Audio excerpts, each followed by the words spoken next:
अगर आपको मेरा कंटेंट पसंद आया हो तो इसे लाइक करें, शेयर करें और सब्सक्राइब करना ना भूलें।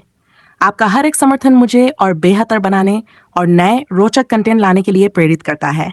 आपका प्यार ही मेरी असली ताकत है। वह 1 मिनट में आ जाएगी, जेबम ने सुंगजिन को सूचित किया।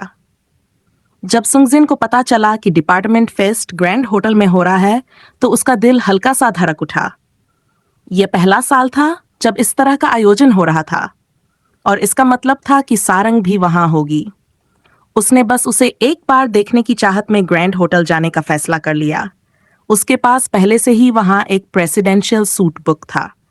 बेओम सेक और जेबम भी उसके साथ वहां पहुंचे। बेओम सेक, जो सुंगजिन के इरादों को साफ साफ समझता था, ने होटल के सीसीटीवी से सारंग की हरकतों को देखने के लिए एक मॉनिटर तैयार कर दिया। जैसे ही सारंग ग्रैंड होटल में दाखिल हुई, सुंगजिन की आंखें मॉनिटर से हट ही नहीं सकीं। उसकी नजरें उस स्क्रीन पर टिकी हुई थीं जहां सिर्फ सारंग दिख रही थी। सुंगजिन की भौहें सिकुड़ गईं। उसने ये ड्रेस क्यों पहनी है? ये उसकी त्वचा को बहुत ज्यादा दिखा रही है। वह धीमे से बड़बड़ाया, लड़के उसे ऐसे क्यों घूर रहे हैं? क्या उन्हें शालीनता का मतलब नहीं पता?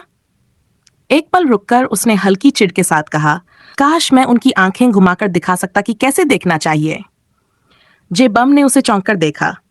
उसकी आवाज में ईर्ष्या की हल्की झलक थी। दूसरी तरफ बेओमसेक ने हैरानी से कहा, क्या क्या यह सच में ईर्ष्या है? जेबम ने धीमे से फुसफुसाकर पूछा, क्या आइस किंग वाकई जल रहा है? बेओमसेक ने अपनी नजरें सुंगजिन से हटाए बिना धीरे से सिर हिलाया।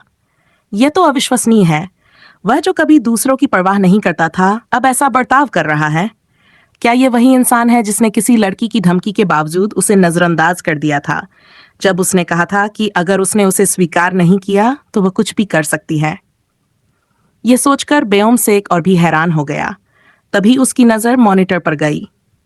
उसने पूछा, वह लड़की कौन है? क्या यह वही नहीं जिसने फूड कोर्ट में सारंग से बहस की थी? सुंगजिन ने अपनी नजरें स्क्रीन से हटाई और सिर हिलाया। मॉनिटर पर ह्यूना को दिखाया गया, जो सारंग को बालकनी में ले जाने का इशारा कर रही थी। लेकिन यह बालकनी का रास्ता नहीं है। वे लिफ्ट में क्यों चल रहे हैं? जेबम ने हैरानी से कहा, और उसने 5वीं मंजिल का बटन दबाया है। सारंग ठीक नहीं लग रही है।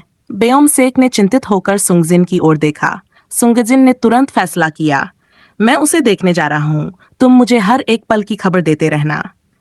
उसने जल्दी से कमरे का दरवाजा खोला और बाहर निकल गया। उधर ह्यूना ने सारंग को 5वीं मंजिल पर पहुंचाया। क्या यही सही रास्ता है? लगता है हम बहुत देर से चल रहे हैं, सारंग ने थकी और कमजोर आवाज में कहा। हर कदम पर उसकी चाल लड़खड़ा रही थी। ह्यूना ने उसे सहारा देते हुए नरमी से कहा, तुम्हारी तबीयत ठीक नहीं लग रही है, इसलिए मैंने सोचा तुम्हें आराम करने के लिए कमरे में ले चलूं। तुम्हें इसकी सख्त जरूरत है। सारंग ने कुछ बोलने की कोशिश की, लेकिन उसकी आंखें भारी होती जा रही थीं। जैसे ही वे कमरे के दरवाजे पर पहुंचे, उसकी ऊर्जा खत्म हो गई और वह बेहोश होकर गिर पड़ी। ह्यूनाह ने जल्दी से उसे संभाल लिया और कमरे के अंदर ले गई। दूसरी तरफ मॉनिटर के सामने बैठे बेओमसेक का चेहरा चिंता से भर गया। हे भगवान, सारंग बेहोश हो गई। क्या वह ठीक है? कहीं उसे किसी ने कुछ दिया तो नहीं? उसकी आवाज हल्की घबराहट के साथ गूंजी, जिसे सुंगजिन ने अपने ईयरपीस के जरिए सुना। कौन सा कमरा? सुंगजिन ने तेजी से पूछा।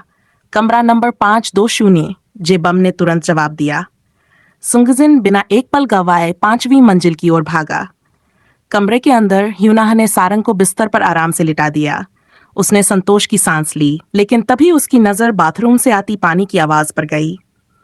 ह्यूनाह ने सारंग की ओर देखते हुए धीमे से कहा, सारंग, लगता है तुम्हारा यह आरामदायक जीवन अब बदलने वाला है। वह मुस्कुराते हुए कमरे से बाहर जाने के लिए मुड़ी, लेकिन अचानक उसका संतुलन बिगड़ गया। उसकी आंखें धुंधली हो गईं और वह धीरे धीरे वहीं गिर पड़ी। कुछ देर बाद सारंग ने हल्की करवट लेते हुए अपनी आंखें खोलीं। उसने कमरे का जायजा लिया और खुद को बिस्तर से उठने के लिए मजबूर किया। अचानक दरवाजा खुला और सुंगजिन तेजी से कमरे में दाखिल हुआ। उसकी नजरें सीधे सारंग पर पड़ीं। उसे सही सलामत देखकर उसके चेहरे पर राहत का भाव आ गया। सारंग ने सामने खड़े इस अजनबी को देखा।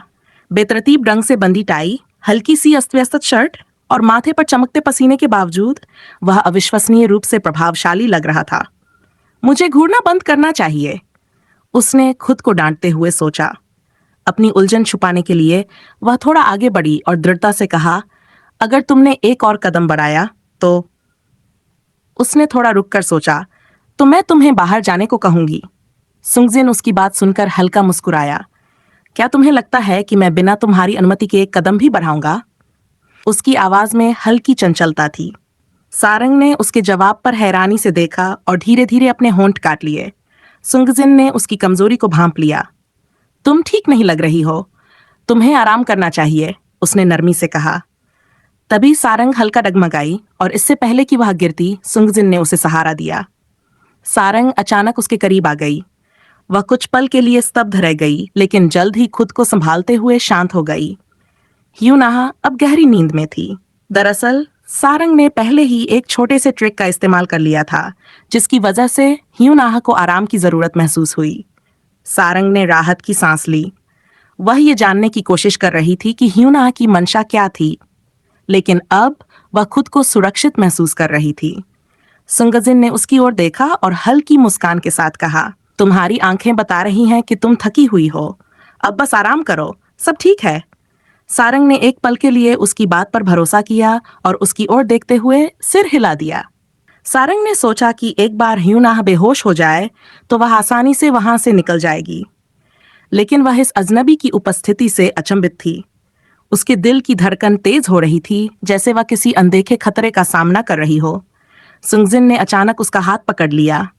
उसकी आंखों में सच्चाई की चमक थी। तुमने सच में मुझे डरा दिया। उसकी आवाज में हल्की शिकायत थी, लेकिन साथ ही उसे शांत करने की कोशिश भी। सारंग ने धीरे से उसकी ओर देखा। उसकी आंखों में हल्के आंसू थे, जो इस असहज स्थिति को और गहरा कर रहे थे। सुंगजिन ने धीरे से उसका हाथ थामा और अपने दूसरे हाथ से उसके आंसू पोंछते हुए कहा, मुझे माफ करना अगर मैंने तुम्हें डरा दिया, लेकिन यकीन मानो, मैं यहां सिर्फ तुम्हारी मदद के लिए हूं। मैं तुम्हारे साथ हूं। उसकी ईमानदारी ने सारंग को कुछ पल के लिए सहज किया, लेकिन तभी बाथरूम का दरवाजा खुला और एक अधेड़ उम्र का व्यक्ति बाहर आया। उसकी चाल में एक अजीब सी लापरवाही थी। ये क्या हो रहा है? उसने कमरे के अंदर की स्थिति पर चौंकते हुए कहा। अगर तुम दोनों का अलग से कुछ चल रहा है तो अपने लिए एक कमरा क्यों नहीं ले लेते? सारंग ने डर के मारे सुंगजिन का हाथ कसकर पकड़ लिया। उसने आंखें बंद कर लीं, जैसे खुद को और सुरक्षित करना चाहती हो। सुंगजिन ने उसकी ओर देखते हुए मुस्कुराकर कहा, चिंता मत करो, मैं हूं ना। फिर उसने अधेड़ व्यक्ति की ओर देखा। उसकी आवाज में सख्ती और शांत आत्मविश्वास था। मुझे लगता है आपको यहां से बाहर जाना चाहिए, यह जगह आपके लिए नहीं है। वह व्यक्ति थोड़ा चौंका, लेकिन सुंगजिन की गंभीरता को देखते हुए चुप रह गया। चलो अब यहां से चलते हैं, सुंगजिन ने सारंग का हाथ थामते हुए कहा, लेकिन सारंग ने अपना हाथ छुड़ाकर रुकने का इशारा किया। उसने सुंगजिन की ओर पलटकर कहा, अगर उन्होंने यह सब मुझे परेशान करने के लिए किया है, तो इसका मतलब है कि उनके पास और भी कुछ बड़ा प्लान होगा। हमें इसका सबूत चाहिए। सुंगजिन उसकी बात समझ गया। वह कमरे के अंदर के हालात को संभालने के लिए तैयार था। उसने अधेड़ व्यक्ति से कहा, थोड़ी देर के लिए यहां बैठ जाए। सारंग ने संकोच के साथ पूछा, अब क्या कर रहे हो?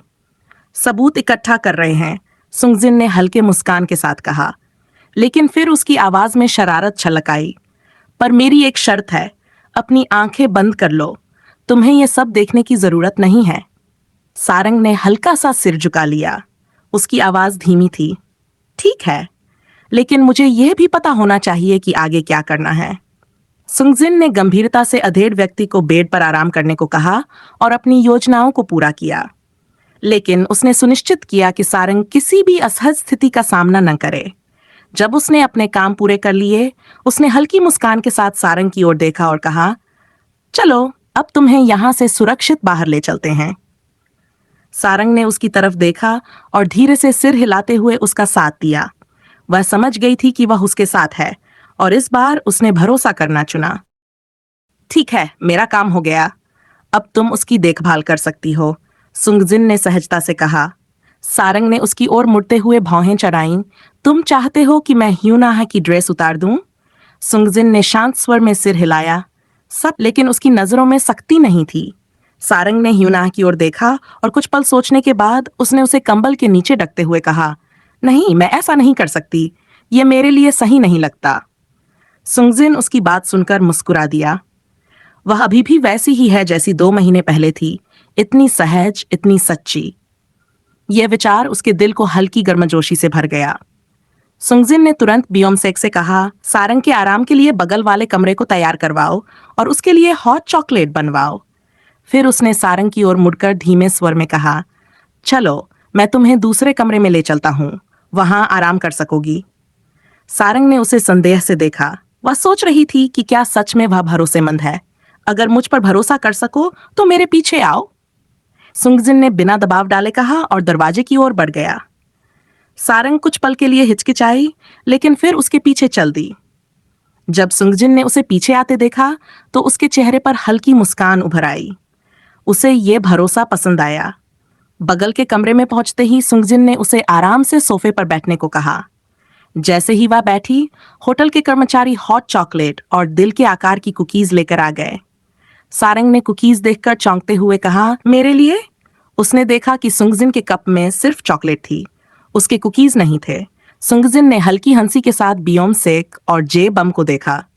बियोमसेक ने उसकी आंखों से बचने की कोशिश की और जे बम अपनी हंसी रोकने की नाकाम कोशिश कर रहा था। सारंग ने कप को देखा, फिर सुंगजिन की ओर देखा। क्या इसमें कुछ मिला तो नहीं? उसका शक साफ छलक रहा था। सुंगजिन उसकी झिझक समझ गया। उसने तुरंत कहा, क्या हम अपने कप बदल सकते हैं? इससे तुम्हारा शक दूर हो जाएगा। सारंग ने चौंक कर उसकी ओर देखा और फिर हल्के से अपना सिर हिला दिया। कुछ मीठा और गर्म तुम्हारे दिल को आराम देगा, उसने मुस्कुराते हुए कहा। सारंग ने झिझकते हुए हॉट चॉकलेट का एक घूंट लिया। मीठे स्वाद ने उसे कुछ पल के लिए शांत कर दिया। गर्माहट ने उसके भीतर की बेचैनी को कम कर दिया। सुंगजिन ने महिला कर्मचारियों को धीरे से निर्देश दिए कि ह्यूनाह का ध्यान रखें और उसे आराम से सुला दें। उनके कदमों की आवाज कमरे से बाहर चली गई। सारंग चुपचाप बैठी रही, लेकिन उसके मन में सवाल उठने लगे। उसने आखिरकार धीरे से पूछा, तुमने मेरी मदद क्यों की? सुंगजिन ने उसकी ओर देखा। उसकी आंखें गहरी और शांत थीं, लेकिन उनके भीतर छुपे भावों को पढ़ना मुश्किल था। यह मेरा होटल है, उसने जवाब दिया। जब मैंने तुम्हें बेहोश होते देखा तो मुझे कुछ ठीक नहीं लगा, इसलिए मैं यहाँ आया। बियोमसेक, जो दरवाजे के पास खड़ा था, मन ही मन बुदबुदाया, झूठ क्यों बोल रहे हो? उसे सच बताओ, तुम्हें एक मौका मिल सकता है, बेवकूफ। सारंग ने उसकी बात सुनी, लेकिन उसकी आंखों में सवाल कायम थे। उसे यकीन नहीं हो रहा था। हालांकि सुंगजिन के शांत स्वभाव और उसके हॉट चॉकलेट के घूंट ने उसे थोड़ा सुरक्षित महसूस कराया। पहली बार उसने महसूस किया कि वह शायद इस अजनबी पर भरोसा कर सकती है। मेरे स्टाफ ने मुझे बताया कि उन्होंने एक छात्र को बेहोश होते देखा, सुंगजिन ने शांत लेकिन गंभीर स्वर में कहा। जहां तक मुझे पता है, हमने डिपार्टमेंट फेस्ट में कोई शराब नहीं दी, पर कुछ गड़बड़ तो जरूर है और मुझे ये जानना जरूरी लगा कि आखिर हो क्या रहा है। सारंग ने उसकी बात पर ध्यान देते हुए पूछा, तो तुम हो कौन? इस होटल का मालिक, सुंगजिन ने जवाब दिया। उसकी आंखें लैपटॉप स्क्रीन पर टिक गईं। स्क्रीन पर लिफ्ट से बाहर निकलते हुए श्रीमती लिन और उनके समूह के लोग दिखाई दे रहे थे। उसने हल्के से सिर हिलाते हुए होटल मैनेजर को निर्देश दिया, उन्हें ह्यूनाह के कमरे तक ले जाओ, लेकिन सावधानी से। जे बम ने मैनेजर को चुपचाप एक छोटा पेन कैमरा दिया ताकि कमरे में चल रही घटनाओं पर नजर रखी जा सके। कुछ ही समय में मैनेजर ने श्रीमती लिन और बाकी समूह को ह्यूनाह के कमरे तक ले जाकर दरवाजा खोल दिया। सारंग, जो एक कोने में खड़ी सब देख रही थी, हल्का सा तनाव महसूस करते हुए बोली, मुझे लगता है कि अब मुझे खुद वहां जाकर देखना होगा। सुंगजिन ने उसकी कलाई पकड़ ली और उसे ध्यान से देखते हुए कहा, क्या तुम चाहती हो कि मैं तुम्हारे साथ चलूं? सारंग ने धीमे स्वर में जवाब दिया, नहीं, मुझे इसे खुद ही संभालना चाहिए। उसने हल्के से अपनी कलाई छुड़ाई और कमरे की ओर चल पड़ी। कमरे में पहुंचते ही उसकी नजर ह्यूना के बेहोश शरीर पर पड़ी, जो कंबल में लिपटा था। यह नजारा देख उसकी आंखें चौड़ी हो गईं। उसने कमरे में चारों ओर नजर घुमाई और कोने में रखे कैमरे की ओर देखा। उसे महसूस हुआ कि कुछ बहुत गलत हो रहा है। दूसरी तरफ सुंगजिन ने यह सब कैमरे पर देखा और गहरी सांस लेते हुए तुरंत पुलिस को फोन किया। उसने शांत लेकिन दृढ़ आवाज में पूरी घटना की जानकारी दी। बियोमसेक, जो बगल में खड़ा था, फुसफुसाया, मैंने कभी नहीं सोचा था कि लोग इतने क्रूर हो सकते हैं। सुंगजिन ने उसकी बात सुनी और अपनी मुट्ठी भींच ली, लेकिन उसने कोई प्रतिक्रिया नहीं दी, बस चुपचाप घटनाओं को होते हुए देखता रहा। कुछ ही देर में पुलिस ह्यूना को अपने साथ ले गई। श्रीमती लिन और उनका समूह भी कमरे से बाहर चले गए। कमरे में अब केवल सारंग और उसके दोस्त बचे थे। थोड़ी देर बाद सारंग और उसके दोस्त बाहर निकले। जब वह लिफ्ट में प्रवेश कर रही थी, उसने ऊपर देखा, सीधे सीसीटीवी कैमरे की ओर। उसकी निगाहों में एक सुकून और हल्का सा आभार था। उसने हल्के से अपने होंठ हिलाए और बिना कुछ कहे जैसे धन्यवाद कहा। कैमरे के उस तरफ सुंगजिन के चेहरे पर हल्की मुस्कान आ गई। उसके भीतर एक अनजानी सी गर्माहट फैल गई। बियोमसेक और जेबम ने उसे मुस्कुराते हुए देखा तो उनमें हल्की बेचैनी सी महसूस हुई। बियोमसेक ने फुसफुसाते हुए कहा, यह पहली बार है जब मैंने उसे ऐसा मुस्कुराते देखा। मीना, तुमने कहा था कि तुम मेरी मदद करोगी। 3 दिन हो गए हैं और मैं अब भी पुलिस स्टेशन में बंद हूं। ह्यूना का स्वर दर्द और निराशा से भर गया। उसकी आंखों में आंसू थे और उसकी आवाज कंपा रही थी। मीना ने गहरी सांस ली। उसका चेहरा अब भी शांत लग रहा था, लेकिन भीतर से वह घबरा चुकी थी। ह्यूना, यह सब इसलिए हुआ क्योंकि तुमने अपने हिस्से का काम ठीक से नहीं किया। तुम वहां क्यों गई थी? तुम्हें वहां नहीं होना चाहिए था। मुझे नहीं पता। मुझे सिर्फ इतना याद है कि मैंने उसे बिस्तर पर लिटाया था। उसके बाद सब कुछ धुंधला हो गया।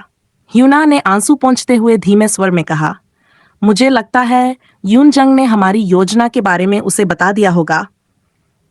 और शायद सारंग ने वही पाउडर मेरे लिए इस्तेमाल किया होगा जो मैंने यूनजंग को दिया था। मीना ने गहरी सोच में डूबते हुए कहा, शायद तुम सही हो, लेकिन घबराओ मत।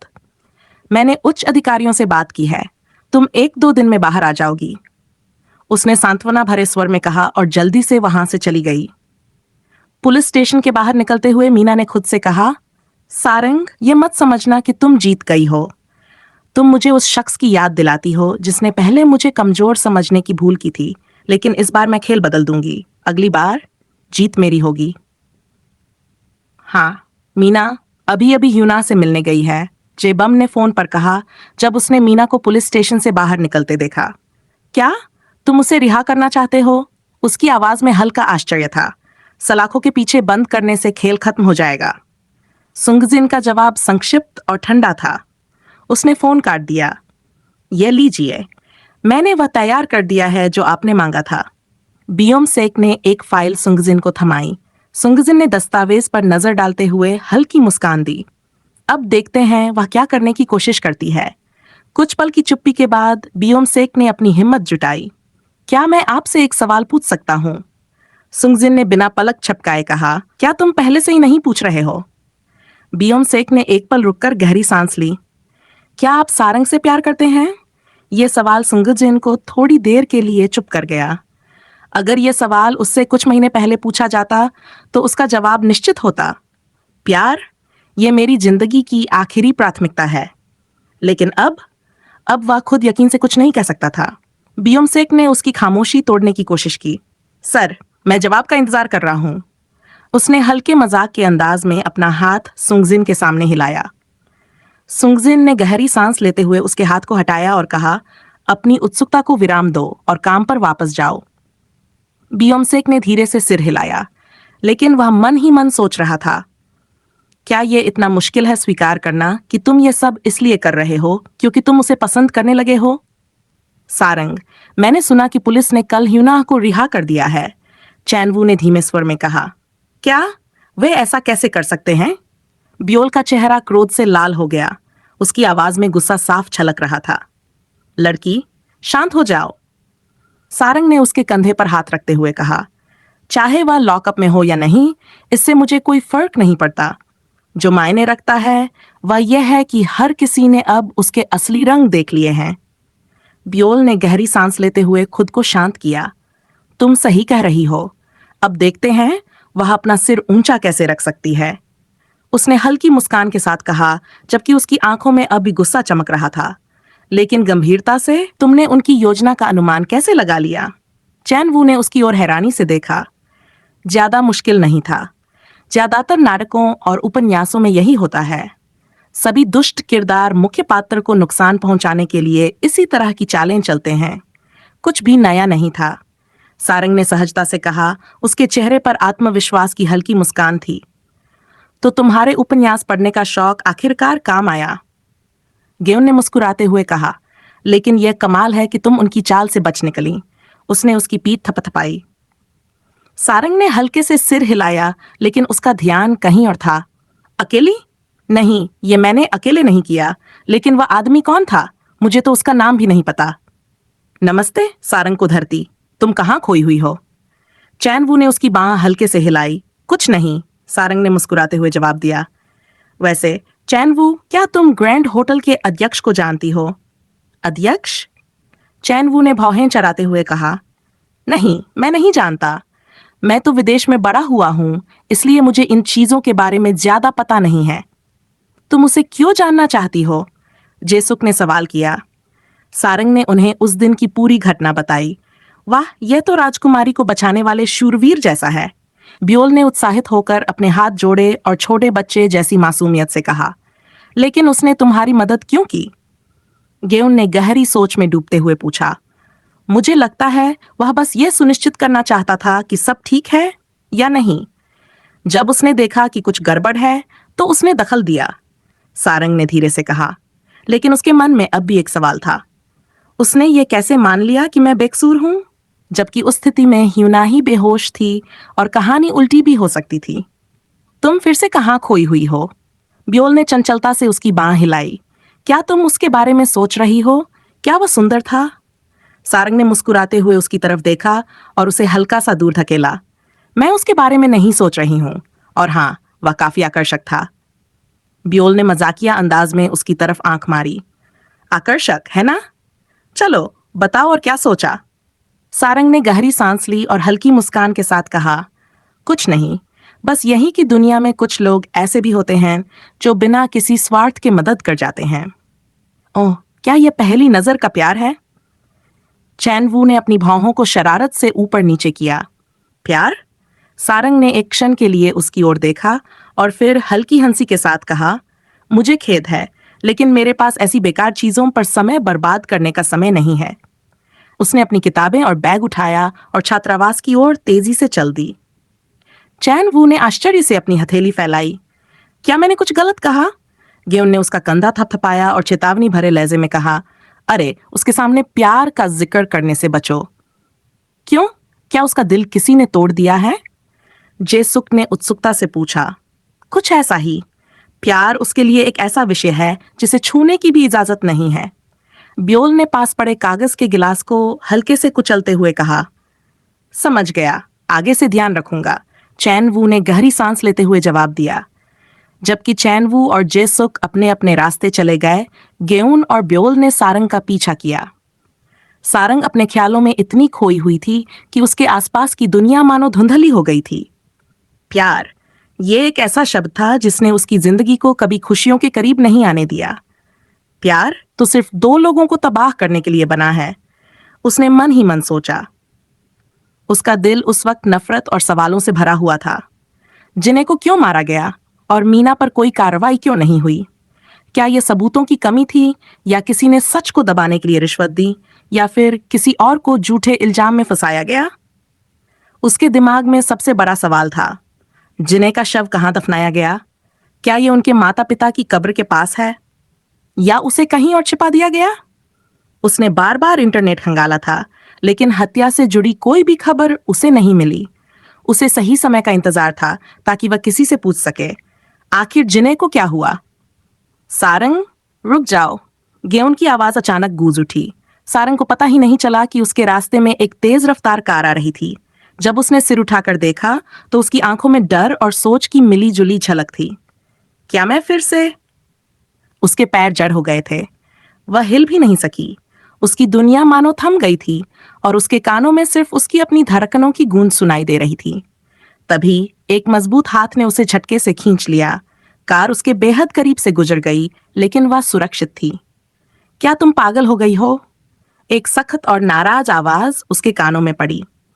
क्या तुम सच में मरने की योजना बना रही थी? सारंग ने अपनी आंखें झपकाईं और उस व्यक्ति की ओर देखा जिसने उसे बचाया था। सारंग, उसके दोस्त भागते हुए उसके पास आए। तुम ठीक हो? तुम्हें कहीं चोट तो नहीं लगी? ब्योल ने घबराकर उसका चेहरा अपने हाथों में पकड़ लिया। क्या तुम ठीक से देख नहीं रही थी? गेउन ने उसकी बाहों को जांचते हुए कहा, लेकिन सारंग ने किसी को जवाब नहीं दिया। उसका ध्यान पूरी तरह उस आदमी पर था जिसने उसकी जान बचाई थी। तुम यहां क्या कर रहे हो? उसकी आवाज में हैरानी और संदेह दोनों थे। उस आदमी ने गहरी सांस ली। उसकी आंखों में गुस्से के साथ एक हल्की चिंता भी झलक रही थी। मैं तुम्हें बचाने आया हूं। क्या और कोई वजह होनी चाहिए? सारंग ने उसकी आंखों में देखा और कुछ देर के लिए सब कुछ शांत हो गया। लेकिन उसके भीतर सवालों का तूफान फिर भी थमने का नाम नहीं ले रहा था। क्या होता अगर मैं एक सेकंड देर से आता? सेओक चांद ने गहरी सांस लेते हुए अपना सिर हल्के से हिलाया। उसकी आवाज में गुस्से से ज्यादा चिंता थी। भाई, चिल्लाना बंद करो। सारंग ने अपनी कनपटी रगड़ते हुए कहा, मानो उसकी तेज आवाज से परेशान हो। फिर भी उसके शब्दों में राहत थी। वह खुश थी कि वह यहां था। खुश रहो कि मैंने तुम्हें नहीं मारा, सेओक चांद ने गंभीरता से कहा और अपना हाथ उठाया, जैसे उसे डांटने वाला हो। सारंग ने उसकी मंशा को महसूस किया और तुरंत अपनी आंखें बंद कर लीं, मानो मार खाने की तैयारी कर रही हो, लेकिन उसके बदले उसने उसे अपने गले से लगा लिया। मैंने तुम्हें कितनी बार कहा है कि ध्यान रखा करो? उसने नरमी से उसके सिर पर हाथ रखा और थपथपाया। उसकी आवाज अब शांत और गहरी थी, जो उसकी चिंता और प्यार को दिखा रही थी। सारंग की आंखों में आंसू भर आए और वह फूट फूट कर रोने लगी। कुछ पल पहले वह भ्रमित और डरी हुई थी, लेकिन अब अपने भाई की बाहों में वह पूरी तरह सुरक्षित महसूस कर रही थी। सारंग, तुमने हमें सचमुच डरा दिया, गेउन ने अपनी सांसें थामते हुए कहा। भाई, शुक्र है कि आप सही समय पर आ गए। ब्योल ने भी राहत की सांस ली। सारंग की सिसकियां तेज हो गईं। मुझे माफ कर दो, मुझे माफ कर दो। तीनों उसकी बात सुनकर ठहर गए। उसकी आवाज भारी थी, मानो वह अपने दिल का सारा बोझ निकाल रही हो। मैं इतनी कमजोर क्यों हूं? क्यों मैं हमेशा दूसरों के लिए परेशानी बन जाती हूं? उसने घुटी आवाज में कहा। सेओक चांद ने उसकी ठोड़ी को धीरे से ऊपर उठाया, उसकी आंखों में देखा और गहरी आवाज में कहा, कोई बात नहीं, डरो मत, मैं यहां हूं, अब कुछ भी गलत नहीं होगा। उसके सख्त लेकिन प्यार भरे लहजे ने सारंग को थोड़ा शांत कर दिया। उसने एक नजर गेउन और ब्योल पर डाली, मानो उनसे जवाब मांग रहा हो। ब्योल और गेउन ने उसकी नजरों से बचते हुए इधर उधर देखना शुरू कर दिया। वे जानते थे कि सेओक चांद का गुस्सा उनकी सहनशक्ति से बाहर हो सकता है। सेओक चांद शहर में एक व्यापारिक डील के सिलसिले में आया था। उसने सोचा था कि सारंग को सरप्राइज दिया जाए, लेकिन यह देखना कि उसकी छोटी बहन परेशानी में थी, उसे हैरान और परेशान कर गया। चलो कहीं डिनर करते हैं। उसने सारंग और उसके दोस्तों को पास के एक रेस्तरां में ले जाने का फैसला किया। खाने के दौरान उसने महसूस किया कि सारंग बार बार गहरी सोच में खो जाती है। उसने इसे हल्के में लेने की कोशिश की, लेकिन उसके दिल में बेचैनी थी। जब वह उन्हें छात्रावास छोड़ने गया तो उसने कहा, मैं यहाँ 3 दिन और रुकूंगा। अगर तुम्हें मेरी जरूरत हो तो बस कॉल करना। सारंग के छात्रावास में जाने के बाद ब्योल और गेउन ने धीरे धीरे अपने डर को पीछे छोड़ दिया। क्या तुम पक्का हो कि सब ठीक है? सेओक चांद ने सारंग से सीधे पूछा। सारंग, जो अब तक शांत थी, अचानक उसकी बाहों में टूटकर रोने लगी। सेओक चांद हैरान रह गया। उसने उसे अपने पास कसकर पकड़ लिया। तुम्हें किसने चोट पहुंचाई? क्या कोई तुम्हें परेशान कर रहा है? उसकी आवाज में प्यार और क्रोध दोनों झलक रहे थे। नहीं भाई, सारंग ने अपने आंसू पोंछते हुए कहा। बस तुम्हें देखकर मैं भावुक हो गई। मुझे तुम्हारी और पापा की बहुत याद आती है। उसने धीरे से मुस्कुराते हुए अपने भाई को देखा, लेकिन सेओक चांद की आंखें उसकी बातों के पीछे छुपे दर्द को पढ़ रही थीं। सारंग, उसने नरमी से कहा, जो भी हो, मैं यहां तुम्हारे लिए हूं, हमेशा। सारंग ने सिर हिलाया, लेकिन वह जानती थी कि वह सच से उसे हमेशा के लिए बचा नहीं सकती थी। सेओक चांद ने उसे गले लगाते हुए कहा, सारंग, सिर्फ एक बात याद रखना, चाहे कुछ भी हो, मैं हमेशा तुम्हारे साथ रहूंगा। यह भाई तुम्हारे लिए हमेशा खड़ा रहेगा। सारंग ने आंसू रोकने की पूरी कोशिश की। उसने चुपचाप सिर हिला दिया, मानो वह इस वादे को अपने दिल में समेट रही हो। कल शाम 7 बजे मैं फ्री हो जाऊंगा, साथ में डिनर करते हैं। सेओक चांद ने हल्के से मुस्कुराते हुए कहा। ठीक है, शुभ रात्रि भाई, सारंग ने कोमल आवाज में कहा और अपने छात्रावास की ओर बढ़ गई। अगले दिन कक्षा के बाद सारंग को अचानक श्रीमती लिन ने अपने कार्यालय में बुलाया। सारंग, मैं तुमसे माफी मांगना चाहती हूँ। श्रीमती लिन ने उसकी तरफ गहरी नजरों से देखा। उनकी आंखों में अफसोस छलक रहा था। मुझे ये नहीं पता था कि ह्यूनाह तुम्हारे साथ ऐसा करेगी। मैंने उसे 15 दिनों के लिए निलंबित कर दिया है। मुझे उस पर भरोसा करने और एक बार अपने ही छात्र को चोट पहुंचाने का पछतावा है। सारंग ने एक पल के लिए सोचा, ये वही महिला थी जिसने उस पर शक किया था, लेकिन अब वह उसकी तारीफ कर रही थी। मैंने सुना है कि तुमने हाल ही में जो असाइनमेंट जमा किया है वह बेहद शानदार था, इसलिए मैंने तुम्हारा नाम ओपन कॉलेज टैलेंट प्रतियोगिता के लिए पंजीकृत कर दिया है। ये मेरी तरफ से तुम्हारे लिए माफी है। श्रीमती लिन ने एक हल्की मुस्कान के साथ कहा। सारंग के भीतर खुशी की एक लहर दौड़ गई। अपनी पिछली जिंदगी में मीना की साजिशों की वजह से वह इस प्रतियोगिता में हिस्सा लेने से चूक गई थी, लेकिन इस बार ये मौका अपने आप उसकी झोली में आ गया। धन्यवाद मैम, मैं अपना सर्वश्रेष्ठ दूंगी और इसे जरूर जीतूंगी। सारंग ने आत्मविश्वास से भरे शब्दों के साथ पंजीकरण फॉर्म पर हस्ताक्षर कर दिए। कक्षा में लौटने के बाद उसने ये खबर अपने दोस्तों को दी। क्या? ओपन कॉलेज टैलेंट प्रतियोगिता? तुम वाकई इसमें हिस्सा ले रही हो? ब्योल ने अविश्वास में पूछा। सच में सारंग, मुझे पता है कि तुमने पढ़ाई में सुधार किया है, लेकिन यह प्रतियोगिता काफी कठिन है। क्या तुम तैयार हो? गेउन ने चिंतित स्वर में कहा। चैनवू ने मजाकिया लहजे में कहा, तुम्हारे हाई स्कूल फाइनल के स्कोर को ध्यान में रखते हुए क्या तुम सुनिश्चित हो कि तुम पहले राउंड में पास कर लोगी? सारंग ने उनकी बातों को हल्के में लिया और आत्मविश्वास से कहा, जब मैं जीतूंगी तो तुम्हें अपने सवाल का जवाब मिल जाएगा।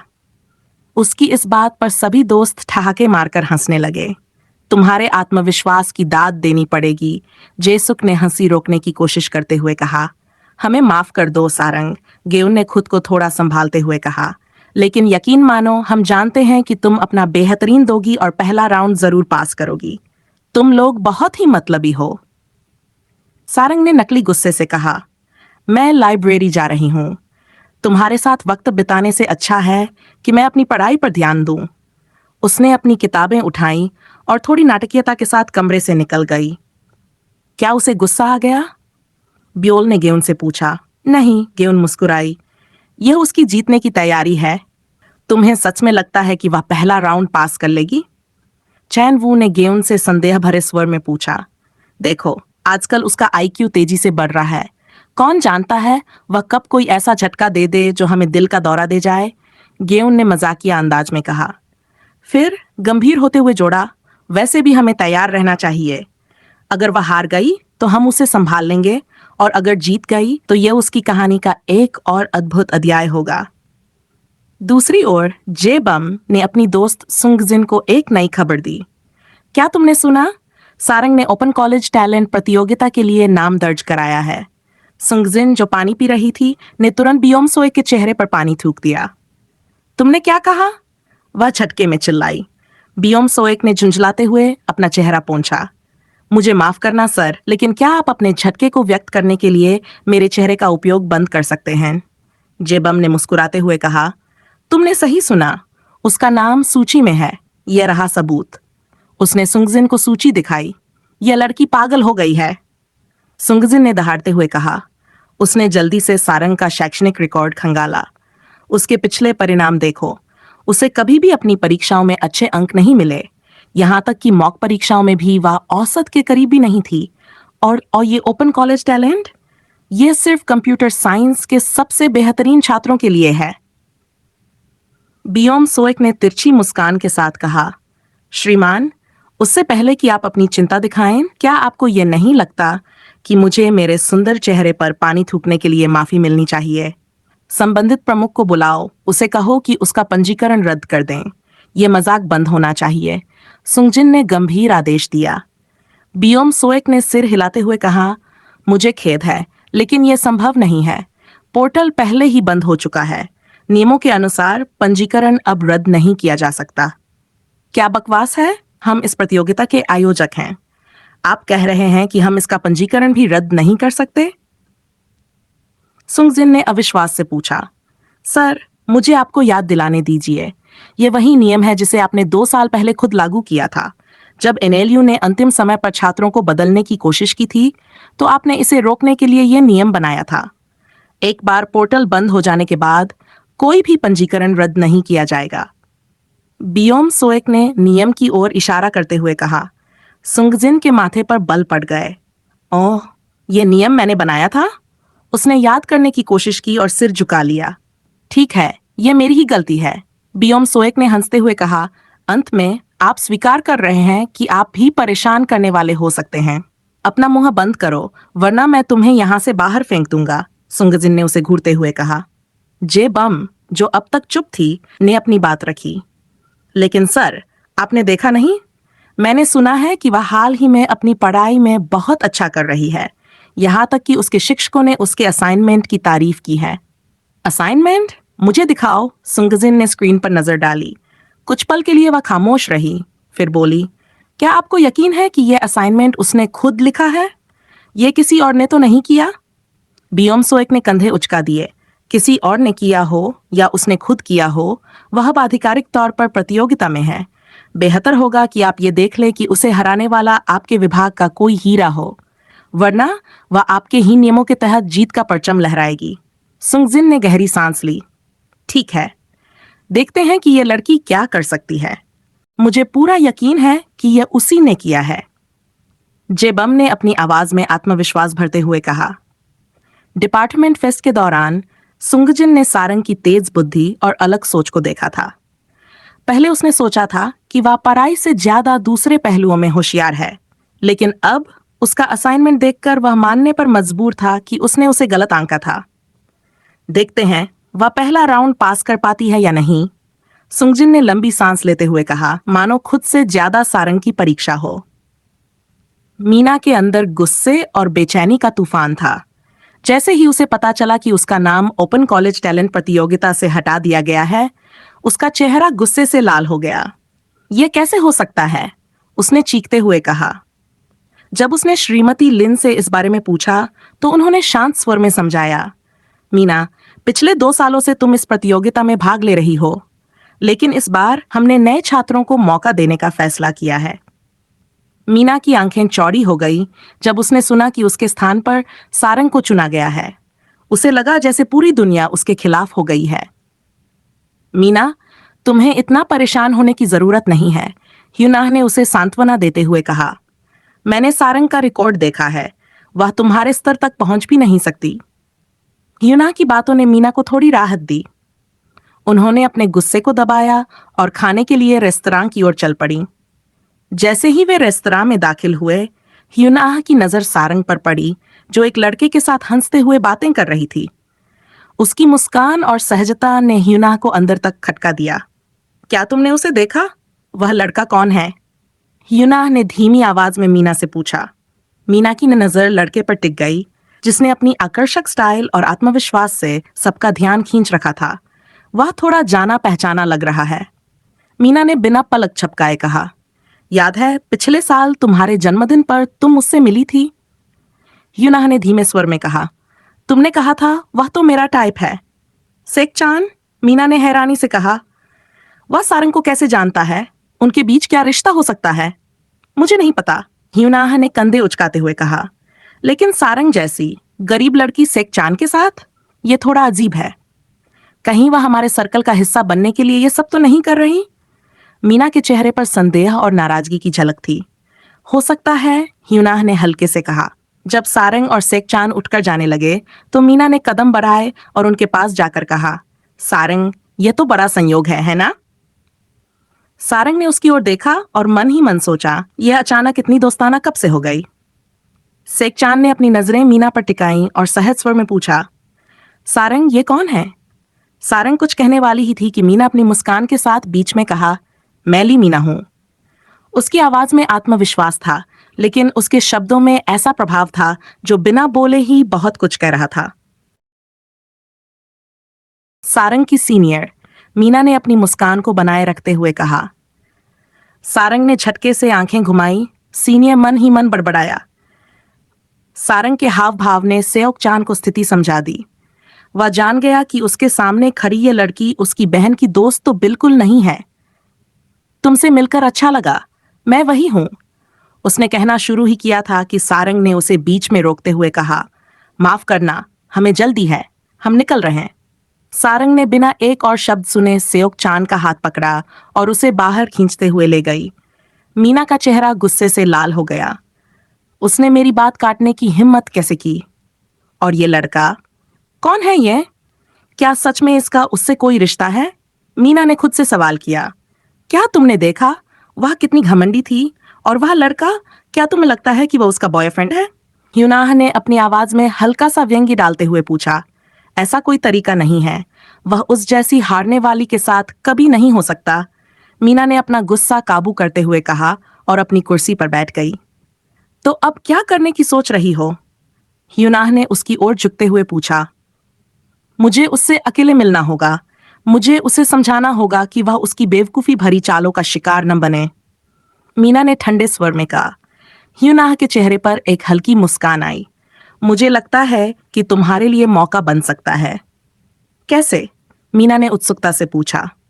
परसों मेरे पिता एक बड़ी पार्टी में जा रहे हैं। देश के तमाम बड़े व्यवसायी वहां होंगे। मुझे पूरा यकीन है कि सेक चान भी वहां आएंगे।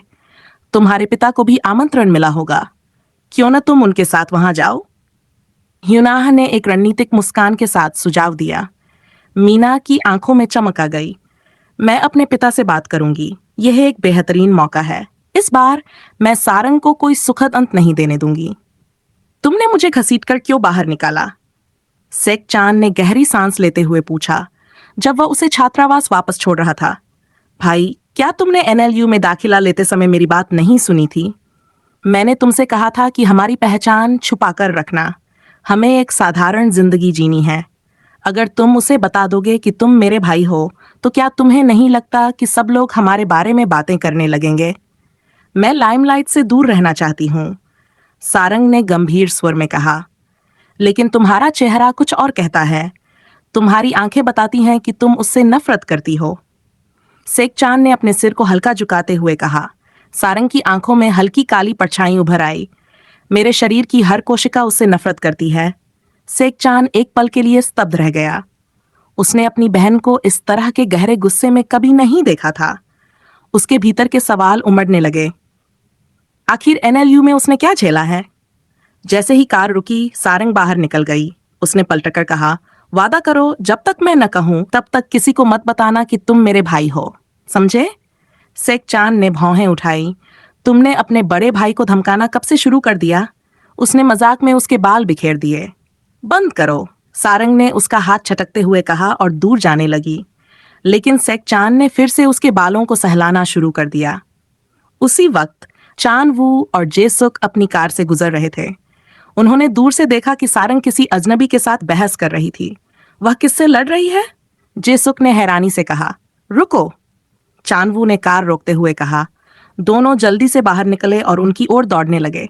सारंग ने उन्हें आते देखा और मन ही मन बड़बड़ाई, ये यहाँ क्यों दौड़े चले आ रहे हैं? सेओक चैन ने मुड़कर देखा, लेकिन इससे पहले कि वह कुछ कह पाता, चैन वू तेजी से उसके सामने आ गया और सारंग के सामने सुरक्षा की तरह खड़ा हो गया। अगर तुम उसके करीब आने की कोशिश भी करोगे तो हालात बिगड़ सकते हैं, चैन वू ने गंभीर स्वर में कहा। उसने जेसुक की तरफ इशारा किया, जो पूरी सतर्कता के साथ खड़ा था, जैसे वह किसी भी पल हस्तक्षेप करने को तैयार हो। सारंग ने आंखें चौड़ी कर लीं। ये सब क्या हो रहा है? क्या तुमने मुझे बताए बिना किसी को डेट करना शुरू कर दिया? सेओक चैन ने हैरानी और हल्की जलन के साथ चैन वू और जेसुक को घूरते हुए पूछा। डेट? तुम पागल हो गए हो क्या? सारंग ने हाथ से अपना सिर पकड़ लिया। तुम दोनों ये नाटक क्यों कर रहे हो? उसने चैनवू और जेसुक की तरफ छल्लाते हुए कहा।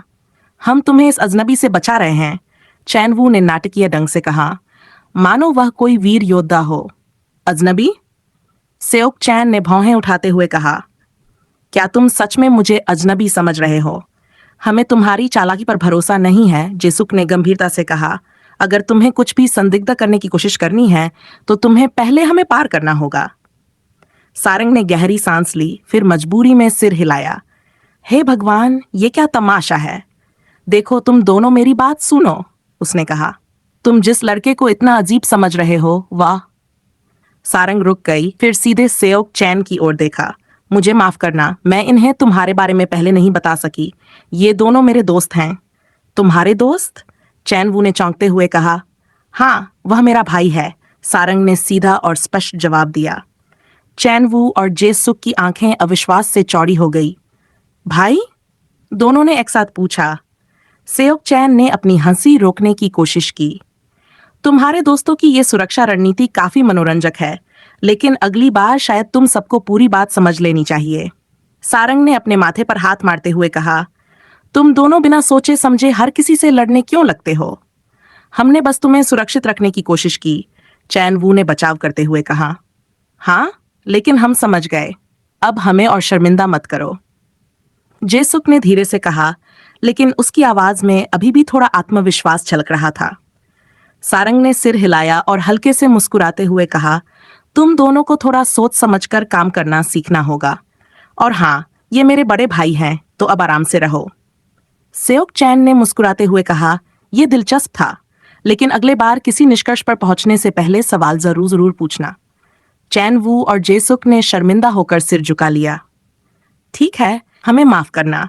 सारंग ने चैन वू और जेसुक को आंखें दिखाई, लेकिन उनके चेहरे पर हल्की मुस्कान बनी रही। चलो, अब सब सामान्य हो जाए।